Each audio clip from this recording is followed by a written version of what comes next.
இதுதான் அந்த பிரிட்டிஷ்காரங்க 1837 போன்ற காலகட்டங்களில் தோண்டின சுரங்கம் அப்படிங்கிறது. இங்கே தான் வந்து அந்த தங்கம் இருக்குது, அந்த படிமங்கள் இருக்குது அப்படிங்கிறதுக்காக நோண்டியிருக்காங்க. அதுக்கப்புறம் வந்து வரவை விட செலவு அதிகமாக இருந்ததுனால இதை அப்படியே கைவிட்டுட்டு போயிட்டாங்க. அதுக்கப்புறம் வந்து இங்கே இருக்கிற பொதுமக்கள், இங்கே சுற்று வட்டாரத்தில் உள்ளவங்கலாம் இந்த மண் இருக்குல்ல, இந்த கல் இருக்குல்ல, அதை அப்படியே எடுத்துகிட்டு போயிட்டு அதை போட்டு அரைச்சி மில்லில் அது மாதிரி கொடுத்து அரைச்சி அந்த மண்ணில் வந்து சலிச்சு, தண்ணியில் சலிச்சு அதில் ஏதாச்சும் படிமங்கள் இருந்துச்சுன்னா அதை எடுத்துகிட்டு போய் விற்று பண்ணிட்டு இருந்திருக்காங்க. இப்போ வந்து வனத்துறை அப்படிங்கிறவங்க ரொம்ப கண்டிஷன் போட்டு இந்த பகுதி எல்லாத்துலேயுமே வந்து வனத்துறையினர் தீவிர ரோந்து பணியில் ஈடுபட்டு இருக்காங்க. அதனால இங்கே யாருமே வரதில்லை. உங்களுக்கு நல்லா பார்த்தா தெரியும், இந்த சுரங்கம் அப்படிங்கிறது உள்ளே இன்னும் ஒரு 50 அடி போகும் போல். லாஸ்ட்டு வரைக்கும் நம்ம வந்து அது வரைக்கும் தான் போக முடியும். அதுக்கு மேலே இப்படி செங்குத்தாக மேலே ஏறுது. அதெல்லாம் வந்து இப்போ மக்கள் இது பண்ணதவங்க. இது வரைக்கும் தான் வந்து பிரிட்டிஷ்கார ஆட்சி காலத்தில் வந்து அவங்க தோண்டியிருக்காங்க. இதுக்கப்புறம் உள்ளே போய் மக்கள் போயிட்டு அந்த மண்ணெல்லாம் எடுத்துகிட்டு வந்து சலிச்சு அதை தண்ணியில் வந்து அதை வந்து தனியாக வந்து தங்கத்தை பிரித்து எடுக்கிறதெல்லாம் எவ்வளோ பெரிய வேலை பாருங்கள். இது எவ்வளோ பெரிய ரிஸ்க் அப்படின்னு உங்களுக்கு தெரியும்.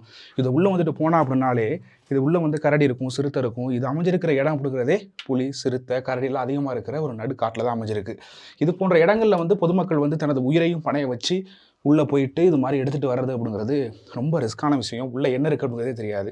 இதனாலும் பரவாயில்ல, நிறைய இடங்களில் வந்து குழிகள் அப்படிங்கிறது சொல்லியிருக்காங்க, புதைக்குழி மாதிரி. அந்த குழிகளில் வந்து விலங்குகள், யானை, இது மாதிரி மற்றபடி கரடி எல்லாம் வந்து தெரியாமல் விழுந்து அதுக்கப்புறம் வந்து அதோட எலும்புகள் எடுக்கக்கூடிய ஒரு சூழல் கூட வருது. இந்த இடம் அப்படிங்கிறது உங்களுக்கு தெரியும். எந்த அளவுக்கு இன்றைக்கி வந்து வனத்துறையினரால் யாருமே மக்கள் வந்து போக முடியாதது மாதிரி வரதே நம்ம கஷ்டப்பட்டு தான் வந்தோம். ஆனால் இது வந்து நிறைய உயிர்காவுகள் அப்படிங்கிறதும் இது போன்ற குழிகளில், இது போன்ற சுரங்கங்களில் ஏற்பட்டிருக்கு.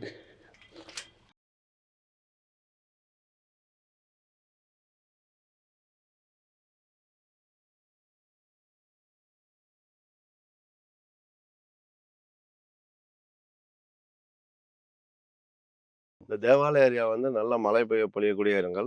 வருஷத்துல 6 மாசம் ஃபுல்லா ரெயினா இருக்கும். ஸோ மே மாசம் ஆரம்பிச்சுன்னா May, June, July, August, September, October வரையும் இருக்கும். அந்த மாதிரி இந்த லேண்ட்ஸ்கேப் ஃபுல்லா வந்து நல்லா இதாக இருக்கிறதுனால வந்து அண்டுலேட்டட் டெரெயின் இது. அதே மாதிரி அது ஸ்வாம்ப் ஏரியா இருக்கும். இந்த ஏரியா இருக்கும்போது இது ஃபுல்லாக டீ எஸ்டேட்ஸ் ரொம்ப இருக்கும். டீ எஸ்டேட்ஸ் இருக்கும்போது அங்கே ஃபுல்லாக பார்த்தீங்கன்னா ஃபுல்லாக வந்து லேபர்ஸ் லைன் எல்லாமே இருக்கும். இந்த லேபர் லைன்ஸ்லாம் என்னென்னு பார்த்தீங்கன்னா ஒரு கீழே தான் ஸ்வாம்ப் ஏரியா பக்கத்தில் இருக்கும். எங்கே தண்ணி வருமோ அந்த இடத்துல இருக்கும். ஏன்னா அவங்க தண்ணி தேவையை பூர்த்தி பண்ணுறதுக்கு தண்ணி போயிட்டு இருக்கு. இப்போ கீழே பாருங்க, இது ஒவ்வொரு இதில் இருக்கும். அந்த மாதிரி பண்ணிக்கிட்டு இருப்பாங்க. அனிமல்ஸ் வரும்போது கொஞ்சம் இதாகும்.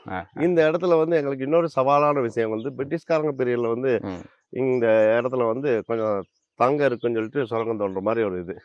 ஸோ அதோட இதில் பார்த்தீங்கன்னா அப்போல வந்து அவங்களுக்கு அதை ப்ரொடக்ஷன் காஸ்ட்டு கம்பேர் பண்ணி பார்க்கும்போது வெளியே இருக்கக்கூடிய மார்க்கெட்டிங்கில் வாங்கக்கூடிய காஸ்ட் வந்து ரொம்ப கம்மியாக இருக்கிறதுனால அதை அப்படியே விட்டாங்க. ஸோ இது ஒன்றும் எக்கனாமிக்கலாக இல்லை அப்படின்ட்டு. ஸோ மக்கள் மைண்ட் செட்டில் வந்து இந்த ஏரியாவில் வந்து கிடைக்கும், அதனால இது பண்ணிக்கலாம் அப்படிங்கிற இது வந்துபட்டு இது ஒரு அப்படியே அவங்களுக்கு பரம்பரையாக சொல்லி அது முடிஞ்சு ரொம்ப நாள் ஆச்சு. அதை பற்றி இப்போயும் பரம்பரையாக சொல்லக்கூடிய சில பேர் வந்து இதுக்காண்டி போய் கொஞ்சம் மண் எடுத்து பார்ப்போம், இதை பார்ப்போம் அப்படின்னு சொல்லி போவாங்க. அதனால இங்கனக்குள்ள ஃபாரஸ்ட் பீப்புளோட ஆக்டிவிட்டிஸ் கொஞ்சம் டிஃப்ரெண்ட்டாக இருக்கும். ஸோ எல்லா இடத்துலையும் அனிமலை நாங்கள் பாதுகாத்துருப்போம், இங்கே வந்து மலையை பாதுகாக்க வேண்டிய கட்டாயம் தள்ள போகிறோம். இதில் யாரெல்லாம் இப்போ போகிறாங்களோ அவங்க சில பேர் வந்து இங்கே குழிகளாக இதில் இருக்கும்போது உள்ளே விழுந்து இறக்குற வாய்ப்புகளும் முந்தி இருந்திருக்கும், செஞ்சிருக்கும், எல்லாம் இருக்கும். அதனால நாங்கள் அவங்களோட உயிரும் வந்து வேல்யூபுளான ஒன்றுங்கிறதுனால அவங்க அனிமலை தாக்கி இறக்குறவங்கள இந்த மாதிரி குழியில் இறந்துடக்கூடாதுங்கிறதுனால நாங்கள் இப்போ என்ன செய்யறோம், ஃபுல் டைட் ப்ரொடெக்ஷன் ஓரியன்டில் போய்கிட்டு இருப்பாங்க. இங்கே ஒரு டீம் அப்படியே ரவுண்ட்ஸில் இருந்துக்கிட்டே இருப்பாங்க.